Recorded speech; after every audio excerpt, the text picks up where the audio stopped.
বাদ দিয়ে এখন নতুন করে শুরু করি, যদি সেটাতে আপনি রাজি থাকেন তো আসেন আমরা সুন্দর আলোচনা করি। আমার আলোচনাতে কোনো আপত্তি নেই, কিন্তু সেই ডেট হতে হবে আমার হরতাল শেষ হওয়ার পরে। আপনি হরতাল প্রত্যাহার করবেন না? না, আমি হরতাল প্রত্যাহার করতে পারবো না। এই দেশের এটা তো আমার ডিসিশন না, এটা 18 দলের ডিসিশন। আমি কি করে একলা করবো? এটা আমি কি করে একলা করবো? দলকে ডেকে নিয়ে নিয়ে এখন সময় নাই। আপনি যে তারা করতেছেন সবাই তো আর খুঁজে পাওয়া যাবে না লোককে।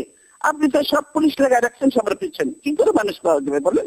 আপনার পুলিশ লাগিয়ে রাখবো কেন? আপনি রাখবেন না, তর্কে রাখবে। পুলিশটার কথা আমার কথা চলে? পুলিশটা আমার কথা চলে? আপনি তো সবার বাসা বসে রেড করছেন, বস্তি থেকে পর্যন্ত আপনি লোকজন ধরে নিয়ে যাচ্ছেন। তবে যেখানে বোমা বাস্ট হয়ে যাবে, বোমা বাস্ট আপনারা করেন আর নাম দেন আমাদের। আমরা তো আপনাদের পুরাতন ঐতিহ্য।